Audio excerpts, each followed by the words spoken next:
117년 만에 한국에 역대급 폭설이 내렸습니다.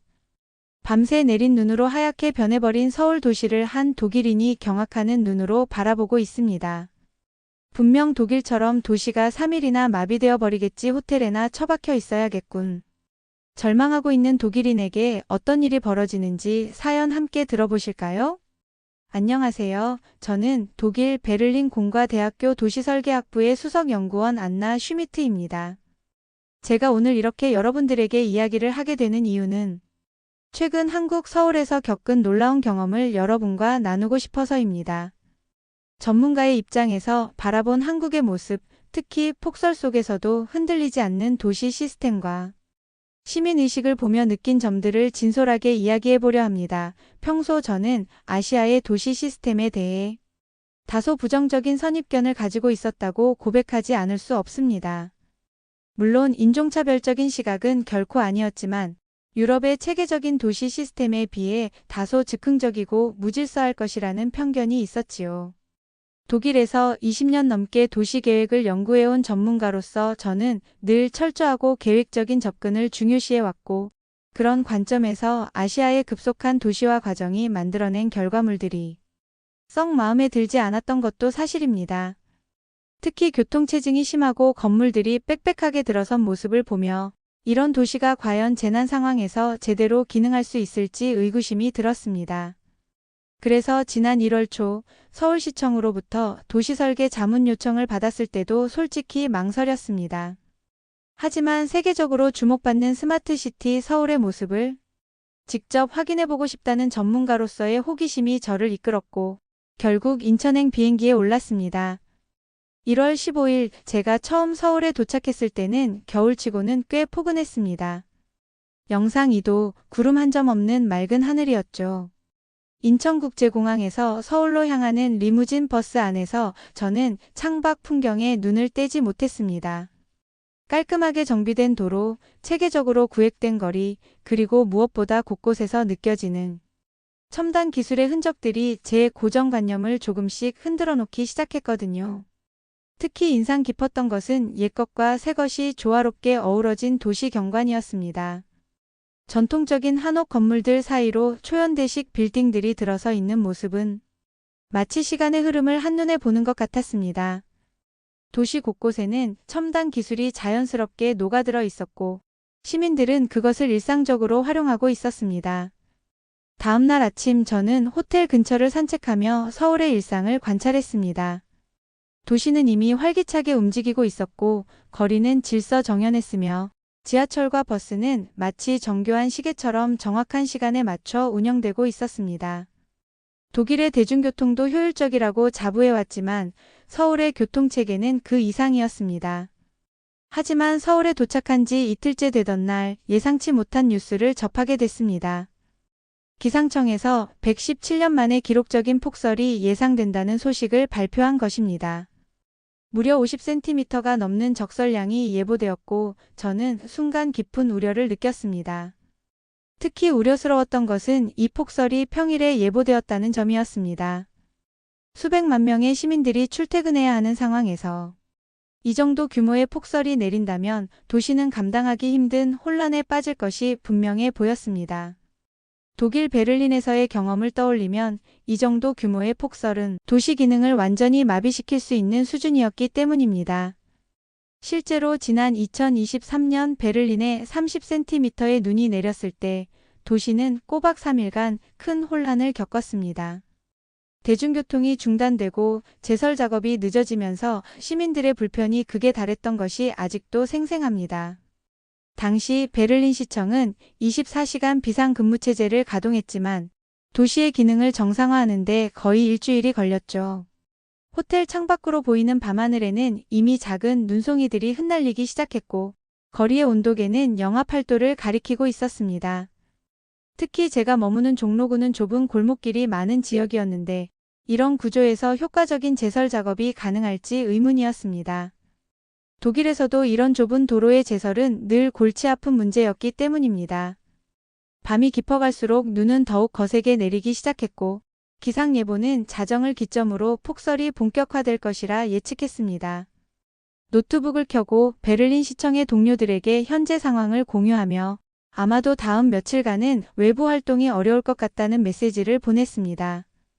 동료 중 한 명은 서울의 도시 위기 대응 능력을 시험해 볼 좋은 기회가 될 것 같다며 농담 섞인 답장을 보내왔습니다. 창밖으로 쏟아지는 눈을 바라보며 저는 다음날 아침 서울이 어떤 모습일지 초조한 마음으로 기다렸습니다. 머릿속에는 여전히 베를린의 폭설 경험이 가득했고 서울 역시 비슷한 혼란을 겪게 될 것이라 확신했습니다. 다음날 아침 눈을 떴을 때는 이미 세상이 하얗게 변해 있었습니다. 호텔 9층에서 내려다보는 서울의 전경은 마치 동화 속 한 장면 같았습니다. 거대한 현대식 빌딩들과 전통적인 한옥의 지붕이 순백의 눈으로 덮여 도시 전체가 마치 수묵화처럼 변해 있었죠. 시계는 아침 6시를 가리키고 있었습니다. 전문가의 관점에서 저는 즉시 스마트폰으로 기상 데이터를 확인했습니다. 자정부터 지금까지 내린 눈의 양은 이미 35cm를 넘어섰고 앞으로도 더 많은 눈이 예보되어 있었습니다. 베를린에서라면 이 정도 적설량이면 최소 이틀은 도시 기능이 완전히 마비될 것이 분명했습니다. 창밖으로는 이미 많은 차들이 눈에 갇혀 있는 모습이 보였습니다. 어떤 차들은 완전히 눈에 파묻혀 있었고 도로 위의 차들은 마치 거대한 하얀 둔덕처럼 보였죠. 이대로라면 교통대란은 불가피해 보였습니다. 하지만 그때 제 예상과는 전혀 다른 광경이 펼쳐지기 시작했습니다. 먼저 눈에 띈 것은 거리로 쏟아져 나온 사람들이었습니다. 아침 일찍부터 많은 시민들이 삽과 빗자루를 들고 나와 자발적으로 눈을 치우기 시작한 것입니다. 놀라웠던 것은 이들이 단순히 자신의 집이나 가게 앞뿐만 아니라 이웃의 구역까지 함께 치우고 있다는 점이었습니다. 한 중년 신사는 자신의 가게 앞을 치운 후 바로 옆 노인이 운영하는 작은 가게 앞까지 눈을 치워주고 있었습니다. 제가 호기심에 이유를 물어보자 그는 우리 동네는 우리가 지켜야죠. 어르신 혼자서는 힘드실 테니까요 라고 미소를 지으며 대답했습니다. 이런 모습은 베를린에서는 상상하기 어려운 광경이었습니다. 더욱 놀라운 것은 제설 시스템의 체계성이었습니다. 거리에는 이미 대형 제설차들이 질서정연하게 움직이고 있었고 곳곳에서는 제설 작업자들이 조직적으로 움직이며 도로를 정비하고 있었습니다. 특히 인상적이었던 것은 그들의 작업 방식이었습니다. 마치 잘 짜여진 무용 공연처럼 각자의 위치에서 정확하게 자신의 역할을 수행하고 있었죠. 시간이 지날수록 도로 상황은 놀라울 정도로 빠르게 개선되어 갔습니다. 처음에는 불가능해 보였던 차량 통행이 점차 가능해졌고 보도는 시민들의 협력으로 깨끗하게 정비되어 갔습니다. 특히 주요 간선도로는 이미 대부분의 눈이 치워진 상태였습니다. 염화칼슘과 모래가 적절히 뿌려져 있어 차량들이 미끄러지지 않고 안전하게 주행할 수 있었습니다. 저는 이러한 광경을 보며 노트북을 펼쳐 실시간으로 관찰 일지를 작성하기 시작했습니다.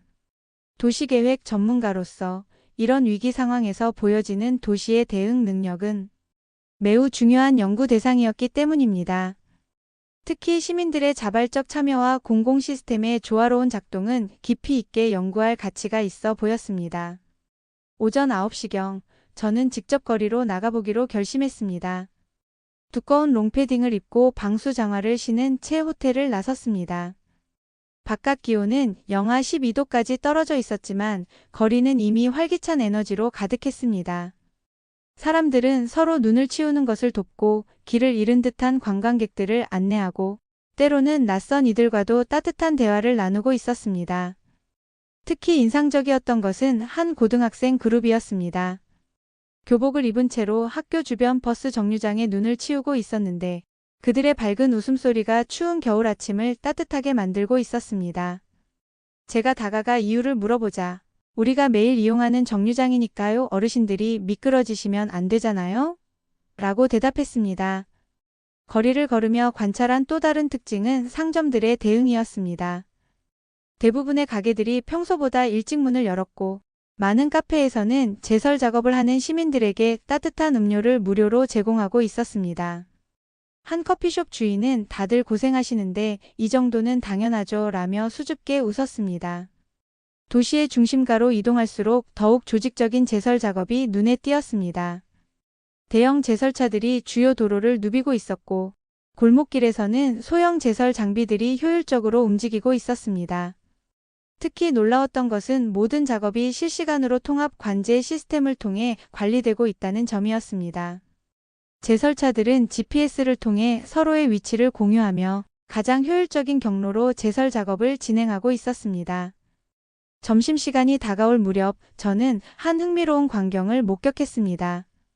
한 배달 라이더가 눈길에서 미끄러져 넘어졌는데 순식간에 주변 시민들이 몰려와 그를 도와주는 모습이었습니다. 누군가는 오토바이를 일으키는 것을 돕고 다른 이는 배달 음식이 담긴 가방을 받쳐들었으며 한 시민은 즉시 약국으로 달려가 응급처치용품을 가져왔습니다. 이런 순간적인 협력과 배려는 제가 이전에 본 적 없는 것이었습니다. 이날의 경험은 제 전문가적 관점을 완전히 바꿔놓았습니다. 도시의 위기 대응 능력은 단순히 시스템과 장비의 문제가 아니었습니다.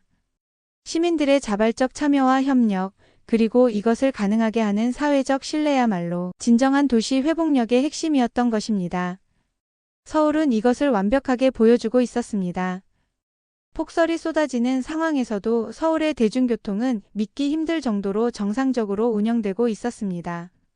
특히 지하철은 마치 눈이 오지 않는 날과 다름없이 정확한 시간에 맞춰 운행되고 있었죠. 저는 이것이 과연 사실인지 직접 확인해 보기로 했습니다. 종로 3가역으로 향하는 동안 스마트폰의 대중교통 앱을 통해 실시간으로 지하철과 버스의 운행 정보를 확인할 수 있다는 점에 놀라움을 금치 못했습니다. 독일의 대중교통 시스템도 잘 갖춰져 있다고 자부했지만 이 정도의 정밀한 실시간 정보 제공은 처음 보는 것이었습니다. 지하철역에 도착하자 더 큰 놀라움이 기다리고 있었습니다.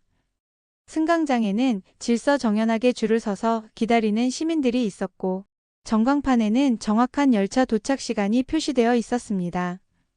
폭설로 인한 지연이나 혼란의 기미는 전혀 찾아볼 수 없었죠. 특히 인상적이었던 것은 역내 안내 시스템이었습니다. 실시간으로 운행 상황을 알려주는 것은 물론 날씨로 인한 특별 안내 사항까지 다국어로 제공되고 있었습니다. 저 같은 외국인 여행객들도 전혀 불편함 없이 이용할 수 있는 환경이 조성되어 있었던 것입니다. 지하철을 타고 강남역으로 이동하는 동안 제 옆자리의 현지인과 대화를 나누게 되었습니다. 그는 평소에도 자가용 대신 대중교통을 이용한다고 했습니다. 서울의 대중교통은 정확하고 편리해서 굳이 차를 몰 필요가 없어요. 특히 이런 날씨에는 더욱더요. 라고 말하더군요. 강남역에 도착해서 버스로 갈아타는 과정도 매우 인상적이었습니다. 버스 정류장의 전광판은 실시간으로 버스의 위치와 도착 예정 시간을 보여주고 있었고 심지어 버스 내부의 혼잡도까지 알려주고 있었습니다. 이런 세세한 정보 제공은 베를린에서도 보기 힘든 것이었습니다. 폭설 속에서도 정확하게 도착하는 버스를 보며 저는 서울의 대중교통 시스템이 단순히 기술적 우수성을 넘어선 무언가가 있다는 것을 깨달았습니다. 그것은 바로 시민들의 높은 시민의식과 질서의식이었습니다. 버스에 탑승해보니 승객들은 자연스럽게 노약자석을 비워두고 있었고 천천히 걸어오는 어르신을 위해 버스 기사님이 잠시 대기하는 모습도 보였습니다. 눈이 많이 쌓인 정류장에서는 승객들이 서로 조심스레 부축하며 승하차를 돕는 모습도 인상적이었습니다. 하차벨을 누르면 자동으로 현재 위치와 목적지까지의 경로를 안내해주는 시스템도 놀라웠습니다. 서울의 대중교통은 단순히 사람을 한 장소에서 다른 장소로 이동시키는 수단이 아니었습니다. 그것은 도시의 혈관이자 시민들의 일상을 지탱하는 믿음직한 동반자였습니다. 폭설이라는 위기 상황에서도 끄떡없이 제 기능을 다하는 모습을 보며 저는 도시 설계자로서 깊은 감명을 받았습니다. 특히 인상 깊었던 것은 이 모든 시스템이 서로 유기적으로 연결되어 있다는 점이었습니다. 지하철과 버스는 마치 하나의 시스템처럼 작동했고 실시간 정보는 모든 시민들에게 지체 없이 공유되었습니다. 이런 통합적인 운영 체계야말로 위기 상황에서도 흔들리지 않는 서울 대중교통의 비결이었던 것입니다. 도시의 진정한 힘은 시스템이 아닌 사람에게서 나온다는 것을 깨닫게 된 것은 그날 오후였습니다. 강남의 한 커피숍에서 잠시 휴식을 취하고 있을 때 가게 주인과 나눈 대화가 계기가 되었죠. 우리 동네는 항상 이래요. 누가 시키지 않아도 다들 알아서 서로 돕죠. 커피숍 주인 김민수 씨는 창밖에서 눈을 치우는 사람들을 가리키며 말했습니다. 저기 보이는 할아버지는 이 근처 부동산 중개사이신데 매일 아침 일찍 나와서 골목길 눈을 치우세요. 옆 가게 직원들도 다들 1시간씩 일찍 나와서 제설 작업을 돕고 있죠. 호기심이 생긴 저는 김 씨의 안내로 주변 상인들을 만나 이야기를 나누어 보았습니다. 놀라웠던 것은 이들이 단순히 영업을 위해서가 아니라 진정한 공동체 의식을 가지고 행동하고 있다는 점이었습니다. 우리가 눈을 치우지 않으면 어르신들이 넘어질 수 있잖아요. 특히 이 골목에는 독거노인 분들이 많이 사세요. 세탁소를 운영하는 박영희 씨의 말에서 저는 깊은 통찰을 얻을 수 있었습니다. 이들에게 제설 작업은 단순한 의무가 아닌 이웃을 위한 자연스러운 배려였던 것입니다. 특히 감동적이었던 것은 고등학생들의 모습이었습니다. 학교 시간이 지났음에도 여러 학생들이 학교 주변 골목길에서 제설 작업을 돕고 있었습니다. 우리가 다니는 학교 주변이니까 우리가 해야죠. 그리고 이렇게 하면 뭔가 뿌듯해요. 교복 차림의 한 학생은 수줍게 웃으며 말했습니다. 길을 걷다 우연히 마주친 주민자치회 모임에서는 더욱 체계적인 공동체 활동을 목격할 수 있었습니다. 그들은 폭설 취약 지역을 미리 파악하고 자원봉사자들을 조직적으로 배치하고 있었습니다. 우리 동네는 우리가 지켜야죠. 특히 이런 날에는 서로가 서로의 눈이 되어줘야 해요. 주민자치회 회장님의 말씀이 깊이 와닿았습니다. 저녁이 되자 또 다른 감동적인 광경이 펼쳐졌습니다. 회사원들이 퇴근길에 자발적으로 제설 작업에 동참하는 모습이었죠. 양복을 입은 채로 삽을 들고 눈을 치우는 모습이 처음에는 낯설어 보였지만 그들의 표정에서는 오히려 즐거움이 묻어났습니다. 한 회사원은 피곤하긴 하지만 다들 힘을 모으면 금방 끝나요. 그리고 이렇게 하다 보면 이웃들과도 자연스럽게 친해지고요 라고 말했습니다. 그의 말처럼 제설 작업은 오히려 주민들 간의 교류를 증진시키는 계기가 되고 있었습니다. 밤이 되어서야 저는 깨달았습니다. 서울의 강점은 첨단 기술이나 시스템이 아니었습니다. 그것은 바로 시민들의 자발적인 참여와 공동체 의식이었던 것입니다. 위기 상황에서 더욱 빛을 발하는 이러한 시민의식은 어떤 첨단 장비보다도 강력한 도시의 방어체계였습니다. 호텔로 돌아오는 길에 본 마지막 장면은 지금도 잊을 수 없습니다. 한 편의점 앞에서 노인분이 미끄러져 넘어질 뻔한 순간 주변에 있던 시민들이 동시에 달려와 부축해드리는 모습이었습니다. 그 순간의 따뜻함은 어떤 말로도 표현할 수 없었습니다. 도시계획 전문가로서 저는 많은 도시를 방문해 왔지만 이토록 강력한 공동체 의식을 가진 도시는 처음이었습니다. 서울은 제게 도시의 진정한 힘이 무엇인지를 가르쳐 주었습니다. 그것은 바로 시민들의 마음속에 있는 따뜻한 연대의식이었던 것입니다. 다음 날 아침 저는 서울시청을 방문할 기회를 얻었습니다. 폭설 대응 시스템을 연구하기 위해서였죠. 시청 재난안전대책본부에서 마주한 광경은 그야말로 놀라웠습니다.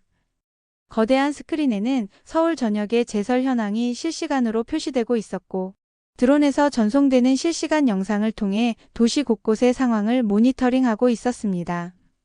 우리는 새벽 3시부터 총 500대 이상의 제설 차량을 가동했습니다. 재난안전대책본부 김태용 과장의 설명이었습니다. 기반의 최적 경로 시스템을 통해 제설 차량들의 동선을 실시간으로 최적화하고 있죠. 이를 통해 제한된 장비로도 최대의 효율을 낼 수 있습니다. 더욱 놀라웠던 것은 시민들과의 실시간 소통이었습니다. 스마트폰 앱을 통해 시민들이 직접 제설이 필요한 구간을 신고하면 이를 분석하여 최적의 제설 차량을 배치한다고 합니다. 시민들이 우리의 눈과 귀가 되어주시는 거죠. 덕분에 좁은 골목길까지 빠르게 대응할 수 있습니다. 하지만 김 과장은 이러한 첨단 시스템보다 더 중요한 것이 있다고 강조했습니다. 바로 시민들의 자발적인 참여였습니다. 아무리 좋은 장비가 있어도 시민들의 협조 없이는 불가능합니다. 서울 시민들의 높은 시민의식이 우리 시스템의 진정한 힘입니다. 실제로 통계를 보니 놀라운 수치가 나왔습니다. 실제로 통계를 보니 이번 폭설 때 자발적으로 제설 작업에 참여한 시민들이 각 구마다 수백 명씩 있었고 제설 작업에 동참한 상점가와 주민단체도 각 지역마다 수십 개가 넘었다고 합니다. 특히 인상적이었던 것은 이러한 참여가 전혀 강제성이 없는 순수한 자발적 행동이었다는 점입니다. 시청을 나와 강남 지역으로 이동하면서 저는 실제 현장에서 이러한 시스템이 어떻게 작동하는지 지켜보았습니다. 대로변에서는 대형 제설차들이 체계적으로 움직이고 있었고, 골목길에서는 소형 제설 장비를 든 작업자들이 바쁘게 움직이고 있었습니다. 좁은 골목길에서는 더욱 특별한 광경을 목격할 수 있었습니다. 주민들이 자체적으로 만든 제설 지도를 바탕으로 취약 구간을 집중적으로 관리하고 있었던 것입니다. 경사가 심한 구간, 노인들의 통행이 잦은 구간 등이 상세히 표시된 이 지도는 주민들의 경험과 지혜가 집약된 결과물이었습니다. 또한 흥미로웠던 것은 제설 작업의 시간대별 관리였습니다. 출퇴근 시간대에는 지하철역과 버스 정류장 주변을, 낮에는 학교와 시장 주변을, 저녁에는 주택가 골목을 중점적으로 관리하는 시기였죠. 이러한 섬세한 계획은 제한된 인력과 자원을 최대한 효율적으로 활용할 수 있게 해주었습니다.